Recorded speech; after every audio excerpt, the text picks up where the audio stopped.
Olá pessoal, tudo bem? Mais um capítulo aqui do nosso podcast Inspiração, aqui no nosso canal Inspira Sucesso. E eu sempre peço aí para vocês curtirem, compartilhar e se inscrever em nosso canal. E hoje, vai ser uma entrevista especial. Ó, minha camiseta, da onde é, ó. Vamos receber aqui uma entrevistada, né? Aliás, ela está num lugar maravilhoso. E, para ser mais exato, ela está num lugar belo. Ela está na Ilha Bela.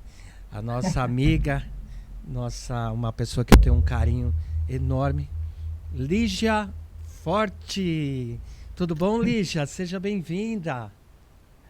Olá, meu querido Dailton, queridos ouvintes, muito boa tarde. É uma alegria estar aqui com vocês, viu? Realmente eu estou num lugar aqui que é um paraíso.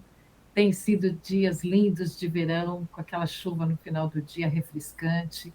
Então, realmente é um lugar privilegiado. Mas estou muito feliz de estar aqui com vocês nesse momento também, para compartilhar com vocês coisas boas.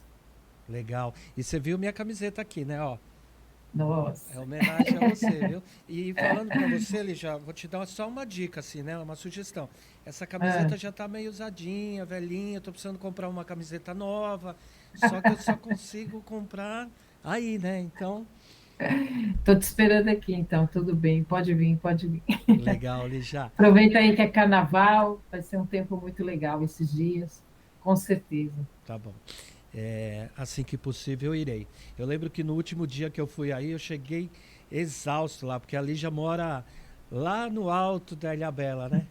E eu caí na besteira de estar de bicicleta e colocar no Waze. Então eu subia e descia. Quase que eu não chego. Então, obrigado, viu, Lígia, por você estar conosco. Imagina. É um prazer. Uma das nossas escritoras do livro Inspiração, o capítulo da tragédia ao destino. Então, antes de começar essa história, Lígia, eu gostaria de saber quem é Lígia Forte? Essa mulher tão encantadora que você é.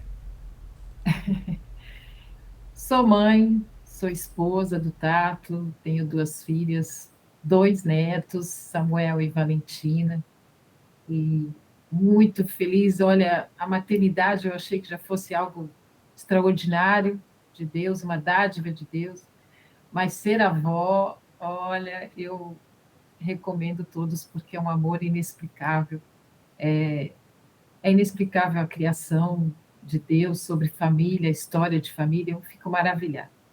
Então, hoje eu sou essa esposa, mãe e avó, e hoje eu trabalho com mentoria de mulheres, também dou aula de teologia, um pouco de filosofia, e me realizo muito nessas atividades que eu tenho hoje. Muito feliz por isso.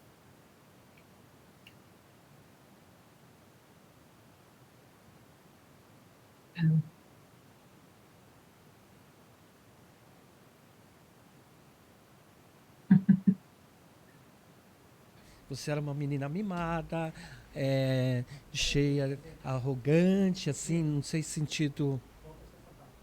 É, tá. Lígia, eu fico muito feliz de te conhecer agora, nesse momento da tua vida. Porque Sim, conhecendo um pouquinho da tua história, você falou, você foi jogadora de basquete, né, na sua juventude, e você foi. disse que tinha o narizinho empinado, que sabia de tudo, é, era autossuficiente. Conta essa história pra gente, Lígia. Exatamente, quando eu tinha 7 anos, eu tinha quase 1,70 m, muito alta. Então, o que fazer com uma menina daquele tamanho? Vamos colocá-la no esporte. E me desenvolvi muito bem, fui muito bem no esporte, tinha muita coordenação. Então, eu sempre comecei a me achar uma pessoa que tinha dons, onde eu ia também as pessoas me recebiam muito bem, porque eu era muito famosa no colégio, nos clubes, no bairro, na cidade. Então, eu fui tendo um certo destaque como jogadora de basquete. Depois ingressei na faculdade também, e nós competíamos muito. Então, eu sempre era convidada para as festas. E eu fui, então, trilhando uma jornada, tendo um certo orgulho sobre a minha capacidade.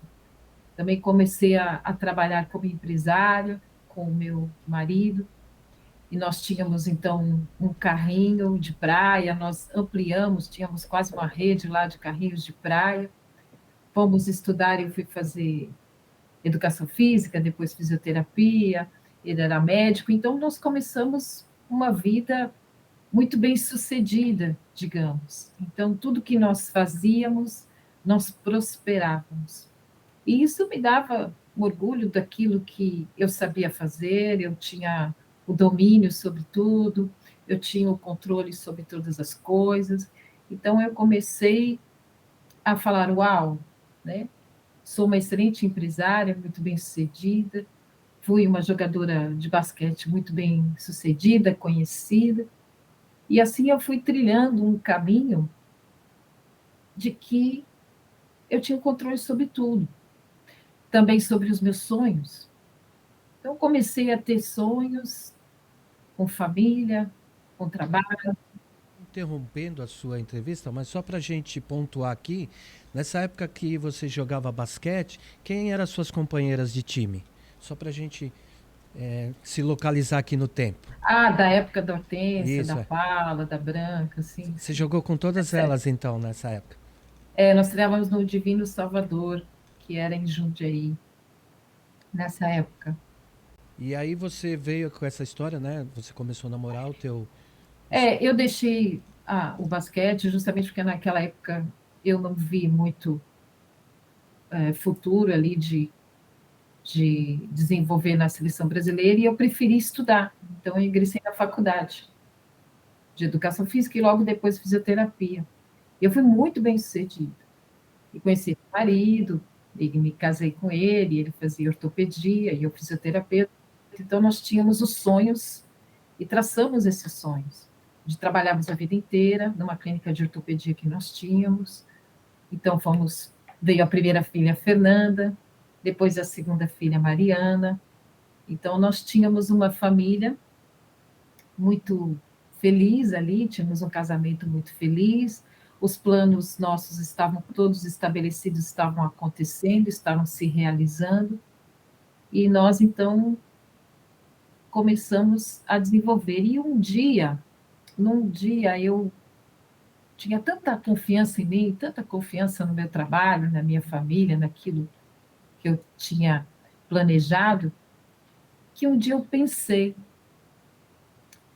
meu Deus, se eu perder isso. E foi o primeiro dia que eu temi perder tudo aquilo que eu tinha construído, que eu achava que era eu que tinha construído. E eu pensei em Deus, que até então eu nunca tinha pensado em Deus. E o temor de você perder, o temor da sua, digamos, que você perde o controle, como é a palavra que a impotência. Quando você pensa que você não pode fazer alguma coisa, não pode realizar, e que aquilo vai fugir das suas mãos, do seu poder, você teme. E aí você então pensa em Deus, porque você sai do seu poder. E ali eu temi e falei, meu Deus, se eu perder a minha família, se eu perder o controle dos meus negócios, porque a gente já tinha uma clínica muito bem sucedida de ortopedia, então tínhamos tudo no controle das nossas mãos. Já nessa época você falou aí uma questão, né? De se sentir autossuficiente e pensar em Deus. Mas você só pensou em Deus. Nessa época você tinha relacionamento com Ele? Como que foi essa sua trajetória? Com Deus? Isso? Não, Não, né? não, porque Voava assim, autossuficiente, né? exatamente foi a primeira vez que eu me lembro de ter pensado em Deus, de ter pensado em fazer uma oração. Eu fui criada numa família católica não praticante. Eu fui criada nos colégios que nós fazíamos primeira comunhão, fomos, né, educadas para ir à missa, mas eu não tinha uma intimidade com Deus, eu não tinha o conhecimento de Deus. Eu não fui levada a me relacionar com Deus, a refletir sobre um Deus criador dos céus e da terra, de um Deus que tem poder. A gente vai falar sobre isso daqui a pouco, porque eu conheço a tua história, então nós vamos aprofundar um pouquinho nesse assunto. Mas aí, quando Ok, estava tudo bem, me parece que o teu esposo te falou algo, né? Que te fez você, sim, né? Como sim, que foi? sim. Então, nessa época que eu pensei em Deus, o meu esposo um dia teve uma visão, chegou para mim e disse: Olha, eu estava no terraço ali de casa e 3 homens vieram do céu e me disseram que Deus irá me levar. E esse tempo o Marco chorava muito, eu chamava Marco Antônio, chorava muito. E ele entrou em depressão. Ele disse: Olha, Deus vai me levar, chegou o meu momento, eu preciso me preparar e preparar a minha família, porque vai ser muito rápido que Deus irá me levar e eu preciso me preparar. E que foi um choque para mim, um choque enorme, porque é aquilo que eu lhe disse, né? Como assim Deus vem e diz que vai levar meu marido e todos os planos, o meu controle sai das minhas mãos? E foi o momento que eu me lembro que eu fiz uma oração. E fiz uma oração e pedi para Deus: olha, Deus, não deixe meu marido embora, reverta isso, né? Ou ele não está bem. Achei que também, possivelmente, meu marido não estivesse bem, estivesse em depressão, estivesse usado alguma droga, alguma coisa.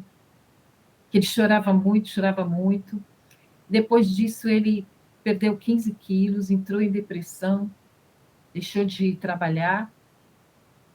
Eu levei em médicos, psiquiatra, psicólogos e tentei o máximo no meu controle, na minha sabedoria, na minha boa influência. Eu tentei o máximo fazer com que ele voltasse ao normal. Mas esse homem, então, ele comprou uma Bíblia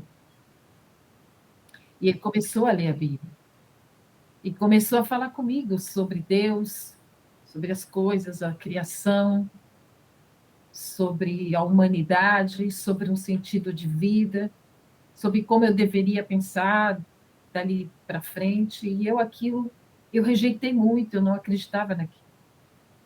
E rejeitei o máximo que eu pude. Nós discutíamos muito e ele tornava a falar. E nos consultórios que ele ia, o Marco foi perdendo o seu trabalho porque ele começou a falar de Deus para as pessoas, ele começou a falar de Jesus Cristo nos seus consultórios, e aquilo não podia. Então ele foi perdendo o seu trabalho até que ele ficou sem nenhum trabalho e ele ficou em casa. E então eu continuei trabalhando e ouvindo a ele falar da Bíblia, uma Bíblia pequena, vermelha, até que ele perdeu todos os empregos. Lígia, isso te causou uma revolta, te causou uma surpresa? Como que foi isso? Porque até então sua família era unida, vocês estavam muito bem, aí acontece essa situação, aí ele muda todo o estilo de vida dele, aí parece que começa agora a ser um fanático religioso, e aí você fala, pô, mudou tudo, Exato, né? Como que exato. foi? É exatamente, as pessoas achavam que ele era um fanático religioso e que ele endoidou, Uhum. que eu não estava E bem. você, o que você sentia? Eu tinha um misto, né? Um misto de medo e um misto de até onde que é verdade isso. Uhum, Porque eu conhecia meu marido, uhum. então eu sabia que ele estava falando de uma forma verdadeira. No meu interior eu sabia que aquilo era verdade, mas na minha mente eu queria rejeitar porque não era aquilo que eu tinha planejado. Então, entenda, psicologicamente, eu queria ter ainda o controle, eu queria que aquilo não fosse verdade. Então, eu neguei a verdade que ele estava vivendo aqui, que ele encontrou 3 homens que vieram dos céus e falaram com ele algumas coisas que até hoje não sei muito bem. Mas ele conversou sobre Deus, sobre a criação, sobre a vida, sobre morte, sobre vida eterna. Ele conversou várias coisas que ele me disse.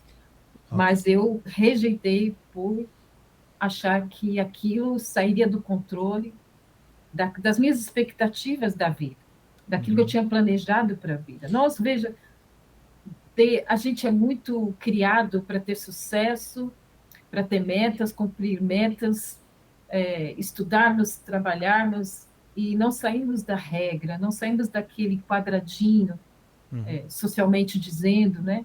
Então nós temos que cumprir aquilo e sermos. Hoje em dia, né, a gente se fala de ser influencer, de sermos mentores, e nós temos que cumprir sempre um papel de sucesso. E Parece que é nós uma obrigação, né? Isso, e nós fomos criados todos para vencer, para superar, e temos que superar e superar as adversidades, e a adversidade vem, você supera, e você tem que subir, e você tem que crescer, e você tem que ser destaque. Então, aquilo, para mim, era um retrocesso. Uhum. E aquela Eu palavra ia se cumpriu, Lígia? retroceder. Sim, um dia, 2 anos depois, ele falou: Olha, acho que tudo bem, eu vou voltar a trabalhar, vou voltar a trabalhar na medicina. E ele conseguiu um bom negócio. E ele me ligou e disse: Olha, eu voltei a trabalhar, estou agora contratado numa nova clínica, então vou para casa, vamos comemorar e a vida vai voltar ao normal. E eu disse: Uau, que bacana. Deus ouviu as minhas orações, que bom, vai tudo voltar ao normal, ele vai trabalhar e vai tudo entrar de novo na minha planilha, né? No meu Excel ali. E, e quando ele desligou, disse: Te amo muito, estou indo para casa. Aí, às 7 horas, 8 horas, 9 horas, 11 horas, chega um amigo meu, toca a campainha e diz: Vim te buscar, porque o Marcos sofreu um acidente. E quando eu cheguei no hospital, ele havia falecido no acidente de carro. E foi um acidente terrível, em alta velocidade, e quebrou o pescoço e faleceu de forma imediata. Então, aquilo me tirou o chão, me tirou a perspectiva de vida, me tirou os sonhos, me tirou as metas, me tirou o controle, me tirou completamente o meu ser Lígia, daquilo que eu entendia de Lígia. E ali eu entrei numa situação bem difícil, em busca de entender o sentido das coisas. O que é que tinha acontecido? Quem era esse Deus que então tinha um plano de levar o meu marido e a gente tinha feito tudo tão certinho, tudo tão correto, estudamos, fizemos tantos sacrifícios e planejamos e cumprimos as nossas metas e de repente tudo que a gente planejou, sonhou e construiu ruiu. Não era mais aquilo que a gente tinha para viver. Então, eu perguntei, e o que é que eu tenho para viver? Como é que eu vou viver? E passando-se um pouco o luto, a minha preocupação, então, voltou a ser como vou criar minhas filhas. Eu preciso ganhar muito dinheiro, como que eu vou fazer isso? E aí voltei, lógico, com muita dor no coração, fui morar com meus pais, para que minhas filhas tivessem uma família, pudéssemos sentar em família sempre. Isso foi muito bom, isso foi maravilhoso, não tem preço. Morar com meus pais foi extraordinário. Isso que eu queria falar, sabe, Dê? Uhum. Bom, eu só queria te falar também que você já me fez chorar aqui, mas vamos seguindo. Que isso é, para quem assiste o nosso podcast, é normal ver eu chorando aqui, né? Eu também choro. Porque, veja, hoje eu entendo muito bem, né, essa situação. Então, a Lígia, né, ir morar com os pais novamente e se colocar como dependente, porque muitas pessoas vão dizer que é isso, tá louco, vou dar para casa dos pais, vou dar trabalho para os pais. Não, foi uma relação tão legal. Nós tínhamos a- financeiramente as nossas divisões, a gente tinha comunhão, a gente tinha conversa, a gente tinha diálogo, né? Era um novo tempo para os meus pais também, porque eu sou temporânea, sou a mais nova. Uhum. Então, meus pais estavam mais velhos, já podiam curtir as netas. Então, eu descobri um, um algo diferente sobre a família. E nesse Sentar na tempo, mesa e nesse para conversar. tempo, o seu jeito de ser aquele jeito de autossuficiente, às Foi vezes até baixando. meio arrogante, né? Você viu Isso, ali uma mudança já ou ainda você não isso. conseguiu ver? Foi baixando, né? Foi baixando a bola de quem. Porque hoje em dia a gente pensa muito assim, não, eu sou empoderada, sou poderosa, como eu pensei que fosse, então eu tenho que morar sozinha, tenho que sustentar minhas filhas sozinhas, eu tenho que conseguir, eu tenho isso, eu tenho aquilo, eu tenho, né? Uhum. E justamente eu fui abrindo mão desse tenho e fui aceitando o que Deus trazia para mim. E nesse Porque eu tempo não você. tinha condição financeira de sustentar minhas filhas sozinhas no padrão que eu queria, uma boa escola, um bom estudo, um bom inglês e tal. Tá. É isso eu ia te perguntar, a sua realidade financeira nessa época. Você estava bem ou porque vocês tinham a clínica, as coisas estavam indo bem? Ou nessa época ficou difícil a situação financeira? Foi difícil, porque eu tive que investir mais na clínica para ela crescer Uhum, e eu tinha que ver os estudos das meninas. uhum, E eu queria participar um pouco mais da vida delas, das minhas filhas, porque elas já tinham perdido o pai, então eu queria ficar um pouco mais com elas. Então eu só poderia fazer isso, investir no crescimento de clínica e estar mais perto delas, se elas também estivessem num ambiente de lar, né? Estaria com a minha mãe, com meu pai, eu poderia ir mais vezes perto vê-las. Então eu baixei a bola. tá. Eu tive que ser mais submissa a família, aos meus pais, né? Por exemplo, vou te dar um exemplo muito simples, tá? Uhum, Eu, eu não escolhi o que eu ia comer. Se minha mãe fizesse lá arroz, dobradinha, a gente comia. Então, eu passei a não dominar e controlar tudo.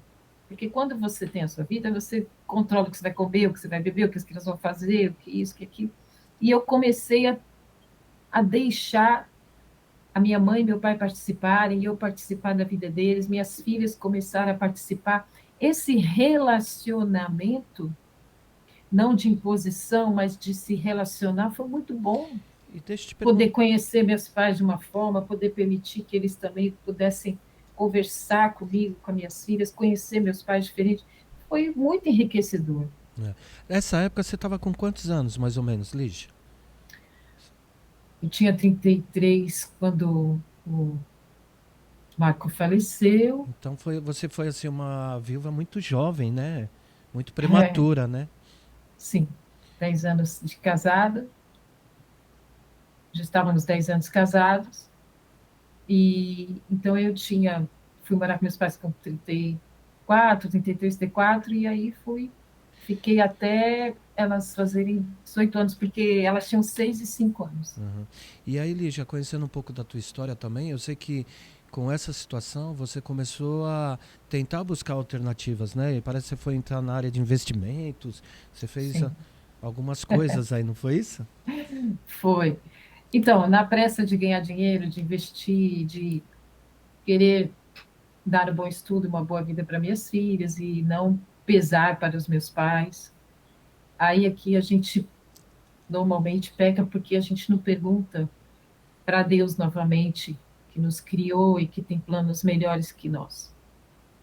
Isso que eu demorei para entender. Eu continuei planejando a minha vida e tentando ter o controle e o crescimento financeiro, e a ganância me fez investir numa investidora naquela época. Existia algumas empresas, né, que você investia um dinheiro e elas te davam um lucro muito alto. E eu investi, e outros amigos também investiram, e a gente começou a se animar com o investimento numa empresa, e todo mundo ficou amigo daquele rapaz, e nós investimos e tudo mais. E eu estava muito feliz, porque a gente tinha comprado um apartamento, Então, em breve eu poderia me mudar, em breve eu teria novamente a minha vida, independência, minhas filhas poderiam ter uma vida também com independência, levar amiguinhos em casa, eu poderia receber amigos também. Mas um belo dia, depois de investir muito dinheiro, inclusive o dinheiro de um apartamento, esse rapaz nos disse que ele então quebrou, perdeu todo o dinheiro que nós investimos.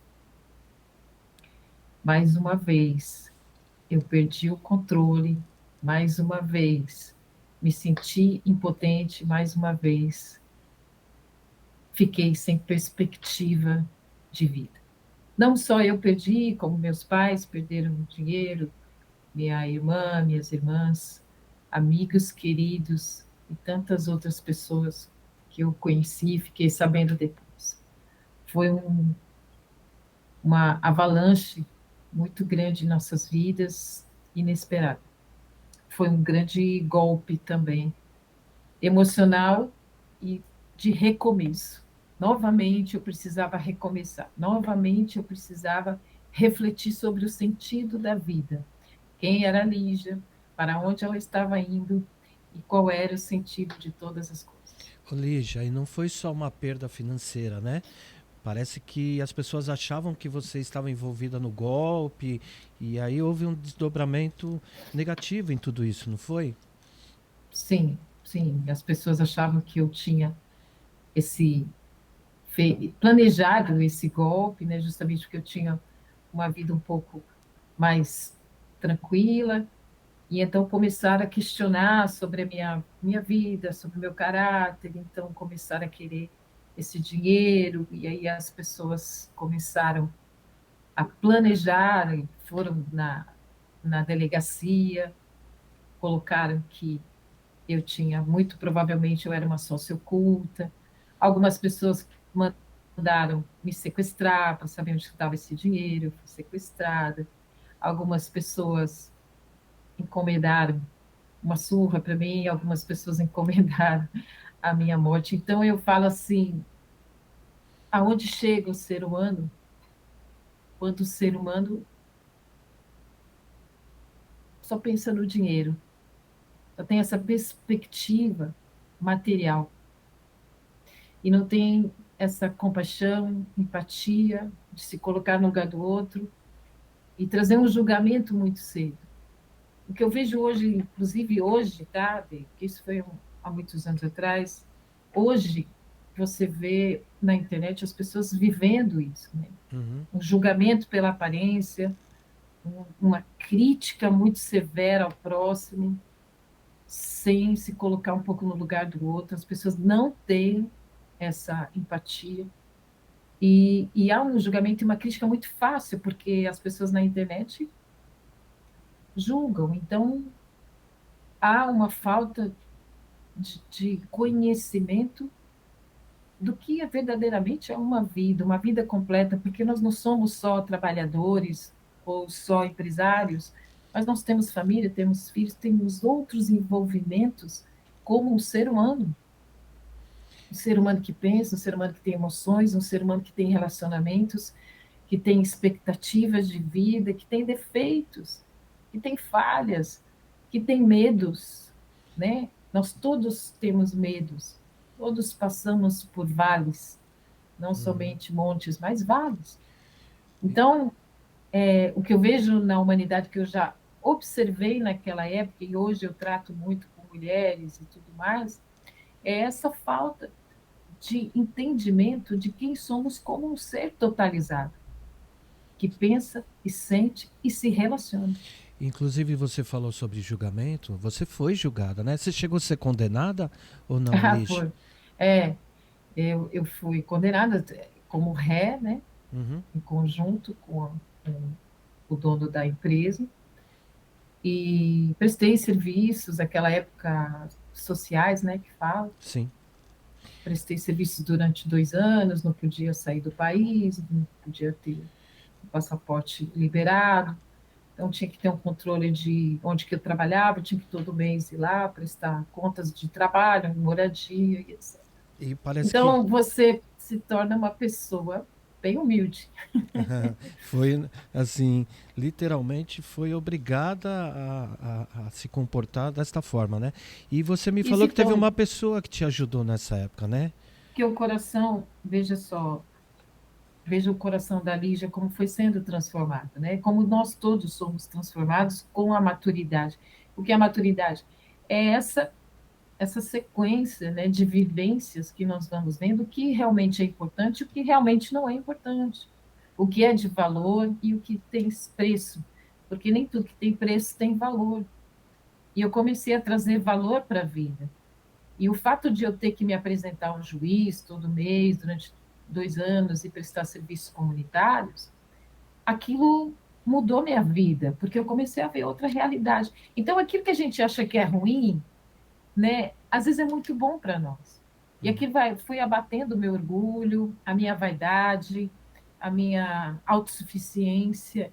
E eu fui vendo uma vida muito diferente, a humanidade de uma forma diferente.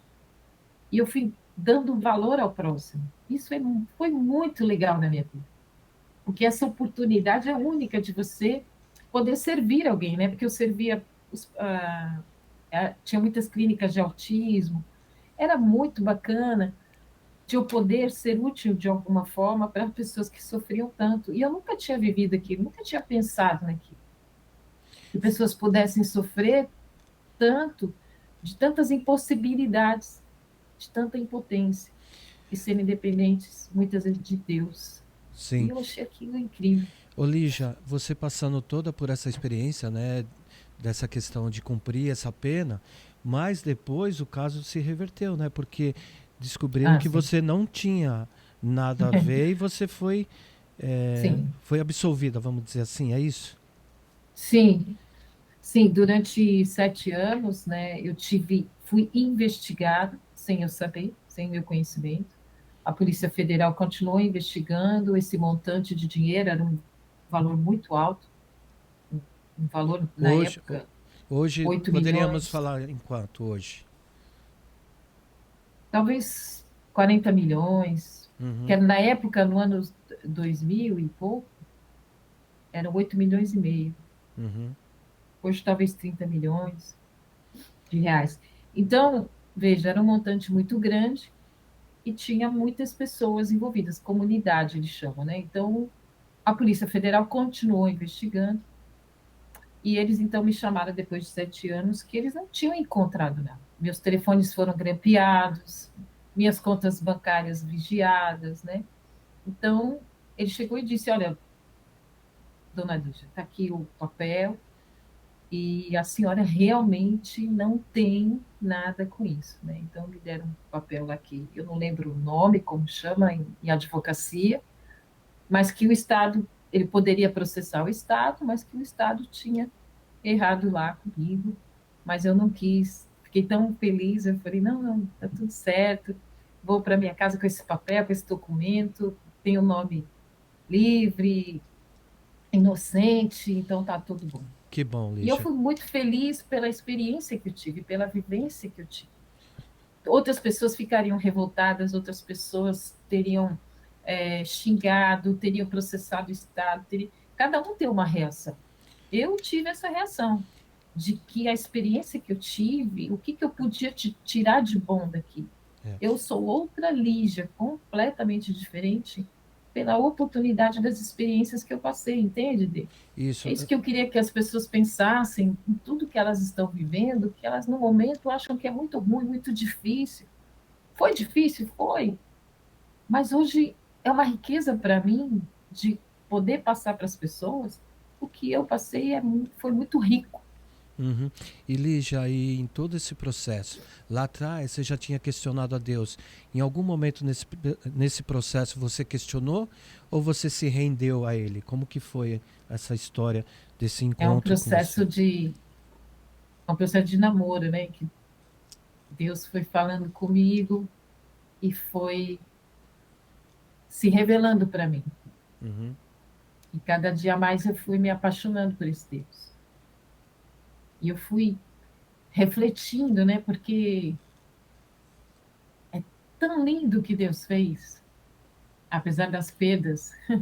Uhum. Deus foi me restituindo tudo, foi me restituindo a alegria, foi restituindo financeiramente, fui trabalhando e, e Deus foi se revelando bom.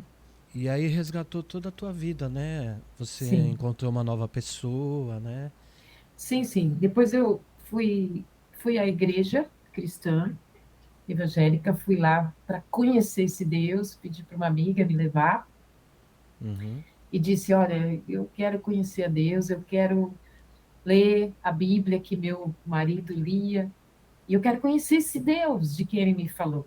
Né? O Marco havia me apresentado um Deus, havia me apresentado Jesus Cristo, que morreu na cruz para que nós pudéssemos ter vida. Então, ele morreu para que eu tivesse vida. E eu fiquei encantada com aquilo, eu queria conhecer. E quando entrei na igreja, eu ouvi aqueles louvores, aquelas músicas, eu disse: Uau, eu não vou mais sair daqui porque eu tenho fome e sede de conhecer esse Deus Criador e que tem planos bons, mas que ele sempre nos leva de uma forma que a gente nem entende. Por isso que eu falo da tragédia ao destino. Deus tinha um destino muito melhor que o meu. Os meus planos, o meu controle, toda aquilo que eu havia planejado que não deu certo, que eu achei que fosse ruim, não dar certo, foi bom. Porque hoje eu sou uma Lígia renovada, madura, que tem paz no coração, tem In- problemas, adversidades, mas que lida diferente, Inclusive lida com hoje, fé. inclusive hoje você tem um trabalho, né, com mulheres, né, na área emocional, não é isso? Sim, exatamente. Porque o que eu mais aprendi com Deus é que a gente não pode ser controlado pelas emoções, mas que a gente precisa ter um entendimento do sentido da vida e o sentido de cada papel que a gente vive, né? A mulher como esposa, a mulher como mãe, a mulher como avó, a mulher como empresária, a mulher como trabalhadora, a mulher como amiga, que a mulher tem um jeito de ter amizade muito diferente, é muito gostoso. Então, todos esses papéis, né, formam uma mulher.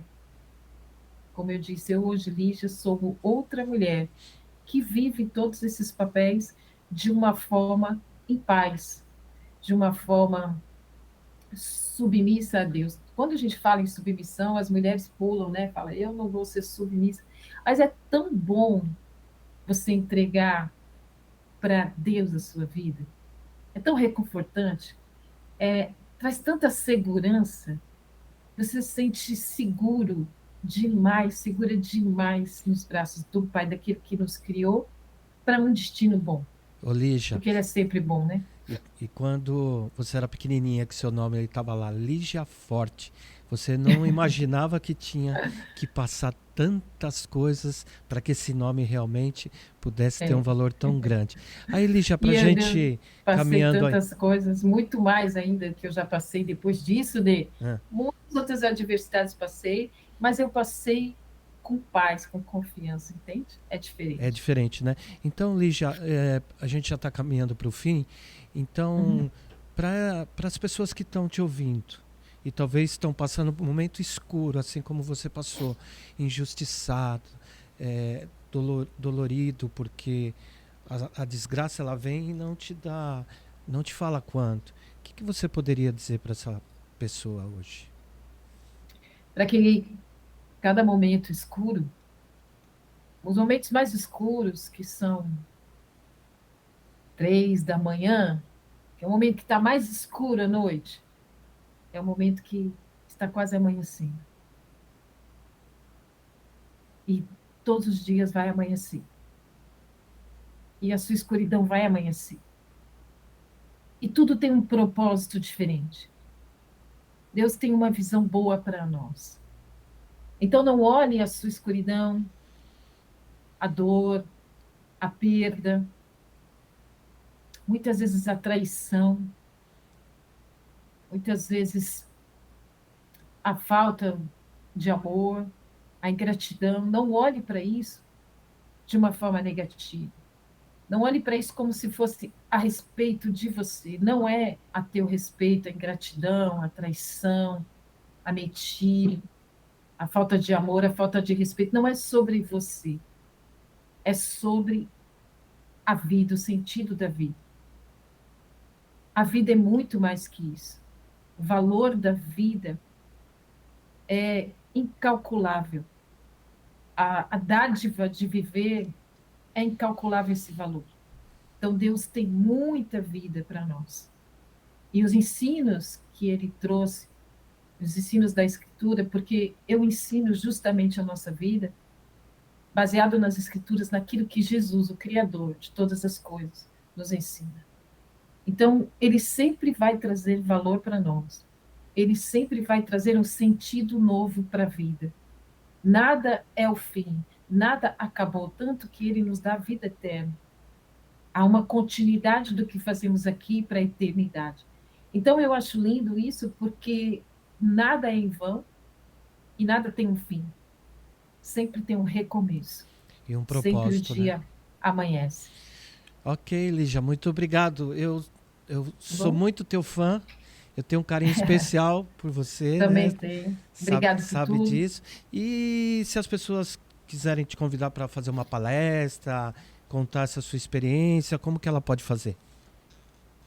Pode me procurar. Você quer o Não, telefone? Quer o o seu Instagram. A gente vai meu por aqui Instagram? também, mas você É, já fala aí como que tá é, lá, se as pessoas é quiserem procurar você. PRA, underline, Lígia Forte, né, com H. Aham, Pode ser através desse. Pode ser também. Eu tenho o YouTube também. legal. Como que chama seu canal? PRA, Lígia Forte. Tá ok. Acho que vocês podem escrever aí A gente melhor, porque é vai Lígia colocar com aqui. H, né? A gente vai colocar aqui nos descritivos. Lígia, Tá só bom, tenho que querido. agradecer a você, o carinho que você teve com a gente. Você foi uma pessoa fantástica, escrevendo o livro. Você sempre nos respondeu muito bem. Você, inclusive, é a nossa primeira comendadora do Instituto Inspira Sucesso. Então, obrigado, Obrigada. Lígia. E em breve eu estarei aí em Obrigada também. Ilhabela, hein? Estou à sua espera aqui, querido. Tá bom, Lígia? Olha, um abraço a todos. Muito feliz por estar aqui.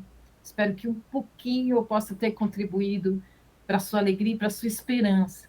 Porque o que eu mais peço é que você jamais perca a esperança de uma vida nova. Tchau. Tchau, Um grande Lígia. abraço, querido. Beijo. Beijo. É isso aí, pessoal. A gente toma fôlego, busca aquela inspiração e agora eu tenho que falar tchau e dizer para você até o próximo capítulo. Um abraço, que Deus te abençoe. Até breve.